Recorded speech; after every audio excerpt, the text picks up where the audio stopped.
log on. So.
Okay, folks, let's make a start. So welcome to today's report out.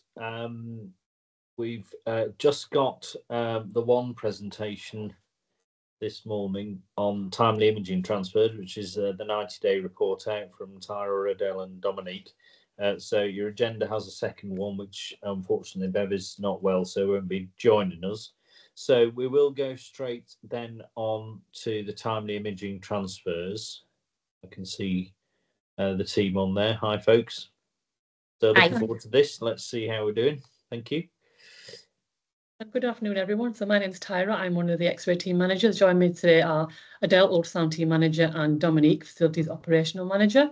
And we've been working really closely together on the timely imaging transfers project, starting back in April during an RPIW week, which was set up in response to a long-standing challenge, the efficiency of the inpatient journey to and from Chancellor Wing Radiology. Next slide, please. So data collected in the lead up to and during that week highlighted a significant amount of batching, which meant that multiple X-rays were being requested at the end of a ward round, which meant there was high volume of requests in the CARP system all at once, causing backlogs and delays within the portering system, which then inevitably led to wasted radiographer, sonographer and porter time, and ultimately had cost and flow implications. Next slide, please. In response to this and other defects that we found, 6 PDSAs were set. So the first one, the golden patient and the transfer team, will go into in a bit more detail later on in the presentation, but to give you an update on the rest. Number 3 was calling the ward. So during the week, one of our nursing colleagues suggested that, well, they were finding that basically porter would arrive for the patient and neither the nursing staff or the patient were sometimes not aware that they were having an imaging test or were due to have one. And there was also significant delays in that the porter may arrive with a chair and the patient needed a trolley, or whether there was discrepancies in terms of whether the patient needed IV or two or was source isolated, which also then resulted in further delays. And then that leads nicely onto the 4th PDSA, which was the nurse in charge phone, which was also trialled for a 2-week period with J9 and really helped with direct communication with the wards. So this information could be clarified before we put anything on CARP, so it was as accurate as possible. We also introduced 2 recurring slots on CARPs to be able to maintain a minimum level of stock in terms of trolleys and chairs so that they were available in the holding areas at the correct time for our portering colleagues. And the last and final PDSA was in the introduction of 2 ultrasound vetting slots, which Adele will talk about a little bit later. Next slides, please. Through implementing the PDSAs in the top heat map, we can see that we have managed to reduce some of that batching from 10 a.m. and 2 p.m, but then we saw a peak at 6 p.m. Now, we believe that that's a result of the requests that come in late afternoon and also because of the protected evening meal break. However, if you look at the heat map in the second portion of the slide, we have actually managed to reduce that 6 p.m. peak, but that also was in line with the reduced demand at that point. Next slide, please. So going back to PDSA number 1, so during the week, we trialled a golden patient on J12, where we asked the referrer to request that patient's imaging in flow of the ward round. Now, this patient, that was done, and that patient was X-rayed much earlier in the morning and then was able to be treated much sooner as well. So we upscaled that a little bit further from there, and we incorporated all patients on J12 and also on J9 after having had a meeting with our respiratory colleagues, in that now those two wards are basically all referring inflow. And where we can align the portering with this inflow requesting, patients are being imaged much earlier and sometimes in time for board round. Some of the issues arise there is where hospital activity then overtakes this resource, and we can't always align the portering service with that inflow requesting, but that's inevitable. Another little bit of a stumbling block that we've come across with this is that we also have our PA colleagues that also conduct their own ward rounds, and because they're unable to request, they then have to wait for the doctors to finish the real ward round and be available to request on their behalf. So some late requests are absolutely inevitable. Next slide, please. So what we did do, we moved our scope over to 84, and the reason we chose 84 was because they are we receive a high volume of requests being a thoracic ward. So what we're looking at here is in the first 2 weeks, we asked the same of these doctors on J84 as we had done of the ones on J9 and 12, is to request inflow, and they were quite keen, having seen the results that we presented from J12 and 9. And what they've done here is in the first 2 weeks of asking them to trial this pilot, we've noticed that between 8 and 9 a.m, we've gone from 9% requesting to 11%. Between the hours of 9 a.m. and 10 a.m, we've gone from 9% to 13%, and a significantly more of an increase between 10 and 11 a.m, where we've increased from 20 to 31% requesting over the last 5 weeks. We've also seen a welcome reduction between the hours of 11 a.m. and 1 p.m. We've reduced from 39% to 26%. So a real step in the right direction. Next slide, please. So just to summarise our current state of play with 84, if we look at the first 2 weeks of the pilot, we received 52% of requesting inflow before 11 a.m. However, within the last 5 weeks, we've managed to increase that to 65%. So a real positive change in the right direction. I'm now going to pass you over to Adele, who's going to talk about the effects of the PDSAs on the ultrasound workflow. Next slide, please. Thank you, Tyra. So we tried a couple of PDSAs, the first one being the introduction of some dedicated vetting slots. So just to give you a bit of a background, we get the request for scans through from the wards onto our request system, and the sonographers will look at those throughout the day, see if they're justified, see if they're urgent, and see if they need a dedicated sonographer. Then they are left to the coordinator to book, who will either pick off the vetting list or take calls from the wards. So what we found is that we were having some delays because not all of the requests were vetted. So that meant that the coordinator had to come and look for one of the sonographers to check that they could book it. It might be that the sonographer was scanning, they might be engaged in other things. So sometimes there was that wait around, which then ultimately caused delays and then potentially had slots that weren't filled. So by putting these dedicated slots in, first thing on a morning and first thing on an afternoon, we had a sonographer just take a look at the requests, have those on the system ready for the coordinator to book straight away. And we really did find it had such a positive impact. It really saved a lot of time. We've kept those in and it runs much smoother. So that is a real positive with that one for us. We also took a look at the PDSA, which was to introduce a direct communication link with the nurse in charge. Now, X-ray trialled this with J9 and J12, and they tied it in with PDSA number 3, which was better communication with the wards. So because we run on an appointment system, it was actually, we already do this anyway, because we contact the wards for each patient, so we can tell them what prep is required, tell them the appointment time, and check travel. So we thought we do sometimes incur delays, however, where the wards are engaged or they're not answering. Obviously, they're extremely busy. So we thought, let's try the nurse in charge phone and see if we see the impact that X-ray had. What we did find is there wasn't a significant change, to be quite honest, which was helpful to know that actually the system that we had currently was quite efficient. So that was something that we could look at other improvements elsewhere, but actually, yeah, that was one side of things that we appeared to have running quite well. What we looked at for maybe follow-up PDSAs is just to kind of explore the opportunity of looking at that outpatient commitment. So what we have at the moment is, whilst it's an inpatient service, we allocate a certain amount of scanned slots to our patients. This might be patients that come in on one-stop clinics, so they'll be coming to us, they'll have other appointments. So it's patient-centred, so they're not having to come in and go to, come on in another day or go to a different site. So it's nice that we accommodate these. What we have noticed is that the timings of them mean that we have less inpatient capacity on a morning. So it's something that we would look at to maybe move this throughout the day, but that will take a lot of communication with the other CSUs which are involved, and this is ongoing at the moment. So I will pass you on to Dominique. Next slide, please. Thank you, Adele. So to take you through the target progress report, all of the baseline information and data is based on the tasks that were carried out, so Chancellor X-ray and ultrasound in 2023. So looking at the lead time, this is the time measured from when the scan is actually requested by the doctor, right the way through from the patient having the scan and being returned back to the ward.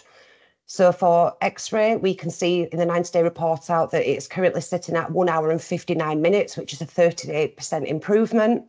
And for ultrasound, it's currently 22 hours and 30 minutes, which is not an improvement. However, a couple of the patients in the sample required specialist scans, so there was an unavoidable delay there. The sub-lead time, this is based on the transfer team that we did, and we haven't actually done a test of change in the last 30 days because we now have a Kaizen event scheduled for September. Therefore, the 18 minutes we've just carried over from the 60-day report out. Number 3, with regards to the quality defects, this is looking at how many delays are faced by the portering team when they arrive on the ward and the patient's not ready. And like Tyra said about contacting the wards in advance and making sure that all of the information is still correct, we can see that there's actually a 39% improvement today from the baseline information, and far less delays are being experienced. With regards to number 4, this is looking at how many tasks are taking longer than 30 minutes to be allocated. Again, it's not showing a positive result. However, the 25.77% is based on thousands and thousands of tasks in 2023, whereas our sample size of 347 jobs from the 1st of July to the 23rd, it's not really comparable. When we look at staff satisfaction, we're currently scoring 8.87 out of 10, which is a 60% improvement. So all of the changes that we've put in place are having a positive impact on the staff and their role and their morale. More importantly, patient satisfaction, we're currently scoring 9 out of 10, which is a 14% improvement. So this is obviously excellent results. Next slide, please. So what went well? Obviously positive results on the TPR, but then also excellent positive staff engagement. All of the departments, wards and staff that have helped us throughout this process have been actively engaged and on board in helping us to put these improvements in place. It's really opened the lines of communication between the different CSUs. Myself, Tyra and Adele have now got a fantastic working relationship, which we might not necessarily been able to forge if the RPIW hadn't have gone ahead. An excellent collaborative approach to resolving any issues that we've found along the way. And we've also identified lots of different defects and waste and different areas of improvement that we're now putting in place. In terms of staff engagement, we've continued with the huddles and the briefings and ensuring we get so much feedback from the portering team, ultrasound and X-ray, so that we can see if what we're doing is also making a positive change for them as well. Next slide, please. So what do we do differently? Like everybody else that gets involved with any of the improvement workshops, finding that dedicated time to invest in the PDSAs to ensure that we are doing as much as we can is difficult. We all have our full-time role, which is quite demanding at times. Had we have had more dedicated time and resources, although we've had positive results with the time we have invested, we probably would have seen much more. And the next steps are now, we're going to further upscale the requesting inflow. So really looking at that golden patient and resolving the batching issue. Like I mentioned, we've got this Kaizen event for the transfer team. So looking at how our organisation can benefit from the transfer teams in line with the Trust 7 commitments and how we can reduce the patient's length of stay, the waiting times, and also preventing ED breaches and things like that. And we also have our own test of change scheduled, a week-long test of change between Portering and Chancellor X-ray, where we can work collaboratively to see where we can make further improvements than what we've done so far. And then also looking at the patient meal time so that we're not losing scanning time, but then we're also ensuring that the patients are there on the ward available to have their meal as they should be. So that concludes our 90-day report out. Thank you so much for your time today. And should I say the extra time today, that we've not felt rushed to get through it all. Fantastic. So Tyra, Adele, Dominique, brilliant 90 days. And I have to say, we've had 3 fantastic report outs from you over the 30, 60, 90. And it's been fantastic to see the progress and sustainability of the work. So a big well done to all of you. And I know you'll I know it's been a big team effort, and you're speaking on behalf of lots of colleagues who've helped with that. But I think what's really great to see is, that comment there about bringing people together around pieces of work which wouldn't ordinarily necessarily happen, which is of course a big strength, benefits for our staff in terms of reward at work, flow of kind of patient flow through the hospital. Really good underpinning of data, and actually at the end of it, much better for our patients in terms of the care that we're providing for them. So absolutely fantastic across all of those areas. Well done. So let's open it out for some comments or questions. Claire? Do you know, I absolutely love the fact that this has come out of, and I remember Mike being on the call out of a Silver Command when Mike was reporting some challenges. So to go from that to this is really, really brilliant, and to see those changes. I particularly love the level of just how much you've embraced it, really, and how you've tried to make sure that you've included as many people as possible in this work. I guess my question for both colleagues in radiology and also in E&F is, having gone through this process and having learned the things that you've learned, do you feel as though you would be able to apply this approach to other elements of your work, and do you feel that you would be able to do that independently within your own work field? I can answer that if you like. Yeah, absolutely, Claire. When we look at other radiology departments, we experience as a portering team delays in collecting the patients. So what we put in place regarding calling the ward in advance to make sure that the information's still correct, because sometimes the timescale from the scan being requested to the porter actually arriving, things do change. Yeah. So we can definitely apply this to other departments, other radiology, to make sure that we are reducing that waste and that delay, definitely. And what about yourself, Tyro? Do you think you could in your patch? Absolutely. Echoing what Dominique's just said. Absolutely. There's much. It's all very transferable, because the issues they're quite common from one area to another. So applying those principles is actually quite straightforward. Brilliant. Thank you. Thanks, Claire. James? Great work, guys. And I get a question on a similar theme, I suppose. It was really interesting to what you said about J84 and how they wanted a bit of to get some of the same benefits, and that you've been able to spread and scale up this intervention. I just wondered how you'd approach that in terms of getting J84 on board, and what's the learning for potentially other wards and departments in the organisation. So, I mean, obviously been a radio for a considerable much amount of time. Obviously, through the trust, I did already have some links within 84 myself. So it was just the personal approach, really. Kind of just got on the telephone to someone, arranged a meeting with our colleagues within that CSU, and they were more than happy to meet up once they'd heard what we'd been doing previously. So it was actually quite an easy. That was quite an easy part of the process. Okay, thank you.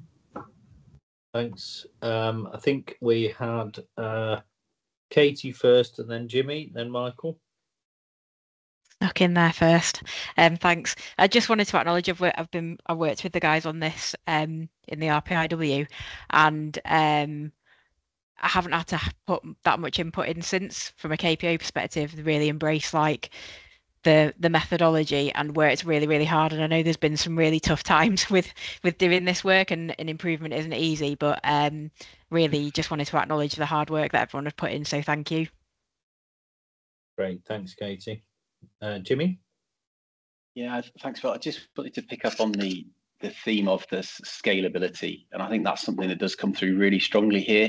I think Tyra plays it down. It's great to hear that personal connections can help get this thing going, but I think the other thing that's really important is you've done the work to have the evidence to say to people, look at what we've got, would you like some? So you've got the kind of data and evidence to back up why it's worth people coming to that meeting, engaging with you, which is beyond simply those relationships, which I'm sure are important. I just want to make that point. So you give yourself more credit for the work you've done to give yourself the platform. And I think for our work using our method, like Claire's picking up and others here, learning how we scale things to have a bigger impact is really important, thinking about the size of our organization, the effort we need to put in. So just want to reinforce that as a really key point that's come through strongly. As Phil said, straight through all your report outs, you've from an early point thought, where else could we be doing this once we've got a product that we know works? So thanks for all your effort. We're hoping that when the doctors move around the hospital, that they kind of take that practice with them as well, kind of that kind of domino cascade effect through the trust, and that will obviously help us as well. But yeah, I agree. Thank you, Jimmy. Yeah, definitely on a more formal level, happy to present and take forward as we can. Great, thanks, Tyra. Thanks, Jimmy. Michael? I think that was kind of summarising my ask and probably my offer of support next as well with Chris Ayres. I'm sure he's not able to join today, but it was maybe some of this is looking at strategically how we upscale some of that inflow referral. There are some blockers to that we appreciate, but obviously with the benefits it's seeing from a reduction of batching, I think there's definitely scope there, isn't there, across the Jimmy's site. There was a lot put in the car park in this RPIW, I remember, and might be pulling out some of those into our longer term strategic ambitions as well, and making sure that they're recognised, because we know that if we focus on some of those things, it will further improve some of the support that we're giving our teams. But yeah, fantastic work. Thank you ever so much for all your efforts with this. Great, thanks, Michael. Claire? Sorry, just to come back in again. I think on that point, I think one of the things when I joined the call and I was listening to, because I didn't hear the 30 and 60 day report out, so I've just heard this one, is the level of energy that's been projected by Tyra, Adele and Dominique in this as well. And I think there's a massive piece of learning in terms of the infectiousness of that, because you just kind of, when you're listening to it and the enthusiasm that comes through from that is really impressive. But I did write a note actually whilst you were talking about one of the things that I thought was really good. And that was when you'd done a PDSA and you hadn't quite got what you thought you'd get from it. It wasn't of, oh, it's failed. You've actually sat and reflected about what that was telling you in a really, really constructive way to help you move on to the next thing and choose and approach the next piece of work that you want to do. And I actually think that was a really mature piece of leadership in this work, because I think sometimes we're worried about failing, aren't we? So we sometimes don't even start stuff because of that. And I thought that came through really, really well. Yeah, great. Thanks, Claire. It's really important. And I think the challenge is that high energy and commitment, of course, and thinking how you roll that out in the scale up and spread, given the pressures everybody is under. So actually the integrity of the method and the approach and the data collection is really important here, as well as that enthusiasm and leadership. So okay, I can't see anyone else wanting to come in. So just again, Tyra, Adele, Dominique, fantastic, 3 brilliant report outs. Really optimistic that this can be scaled up and that we can really apply some of the learning from this to improve a lot of our flow and imaging processes. But we'll finish report out there. But just a big well done again to you and your teams. Brilliant. Thank you. Thank you very much. Thank you.